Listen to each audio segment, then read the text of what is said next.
السلام عليكم ورحمة الله وبركاته. magacaygu waa Cabdimaalig. halkan naga daawanaysan waa Shirika Production. fadlan channelka dad ku cusban tahay like iyo subscribe saar. haddaad horaan noola sii joogtayna aad iyo aad baad u mahadsan tahay.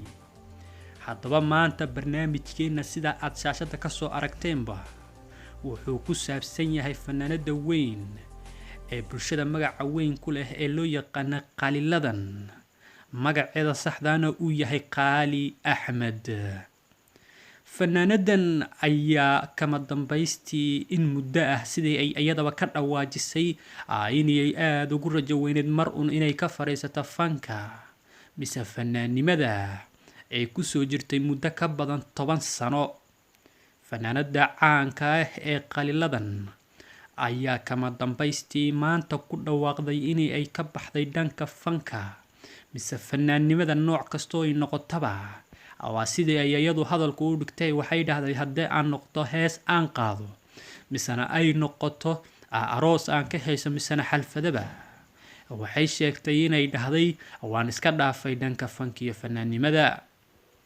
fanaanadan caanka ayaa sidoo kale sheegtay intii ay fanka ku jirtay inay arrimo fara badan oo ayada farxad gelinin inay kala kulantay, kuwaasi oo kala inay murugo, naxdin iyo walwal fara badan ay ku jirtay intii ay fanka ku jirtay, ayadoo sheegtay habeenkii inaysan hurdada seexan jirin. Qaaliladan ayaa tiri maadaama aan fanka ka baxay waxaan aad ugu rajo weynahay inta kale iga dambaysana inay aniga igu dabadayn doonaan iyo intii iga horeysay ee fanka iyo fanaanimada iska dhaaftay, maadaama uu yahay waxaan ku jirno wax dambi ah. Qaaliladan ayaa sidoo kale siday hadalkeedu u dhigtay weeye arrinkan inay fanka ka baxdaa in muddo inuu ku dhashay ayay sheegtay, balse Qaaliladan ayaa waxay sheegtay saakanamadii saaka markii loo soo sheegay gabar ilaahay u naxariistay lagu magacaabi jiray Munish Marin inay ku dhimatay shil baabuur oo ka dhacay dalka Kenya qaasatan magaalada Nairobi ayagoo waliba u sii safrayay dhankaas iyo Naivasha. Qaaliladan ayaa waxay tiri gabadha dhimatay ilaahay u naxariistay xalay ayaan isla joognay hool, aqoon dheeraadna waan u lahaa, ismana lahayn indhaba ha yaraatee degdegaas oo kale ayay ku bixi doontaa, balse waxay tiri halkaas ayaan ka xaqiiqsaday inay tahay geeridu xaq.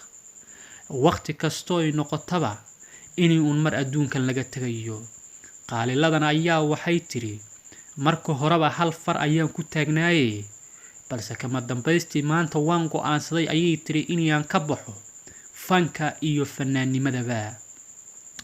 arrintan ayaa maalmihii ugu dambeeyay dhanka baraha bulshada aad u haysatay fanaaniinta fanka ka baxayo.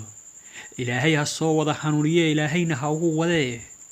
kuwa fara badan ayaa sanadkii la soo dhaafay dhexdiisa ka tanaasulay dhanka fanka iyo fanaanimada, balse fanaaniinta qaar ayaa weli ku sii madax adag aadna ugu sii rajo weyn inay horumar ka gaaraan dhanka fanka, halka kuwii weynaa ee magaca ku lahaa loogana bartay inay haysaan ay iskaga sii galbanayaan dhanka fanka iyo fanaanimada. halkaas ayaa waxay ku cadaynaysaa inuusan horumar qaasa uusan lahayn inaad haysto ilaahayna aad isku caraysiiso. haddaba Qaaliladan ayaa kama dambaystii ku dhawaaqday maanta si rasmi inay iska dhaaftay fanka iyo fanaanimada, ayadoo sheegtay inay tahay meel aad u qaatimo xun. haddaba Qaaliladan ayaa fariinta ugu dambeysay u fartay dadweynaha misana fanaaniinta kale ay saaxiibaha yihiin ahayd inay maraan bartii ay iyadu martay, maadaama ay jidkan ay hadda hayse ku sheegtay jid aad u xun. haddaba daawadayaal aad iyo aad ayaad u mahadsantihiin. halkan ayaad kala socon doontaan waxyaalo fara badan oo baraha bulshada aadka u haysto iyo sidoo kale waxyaalo kale oo aad xiiso gelin doono.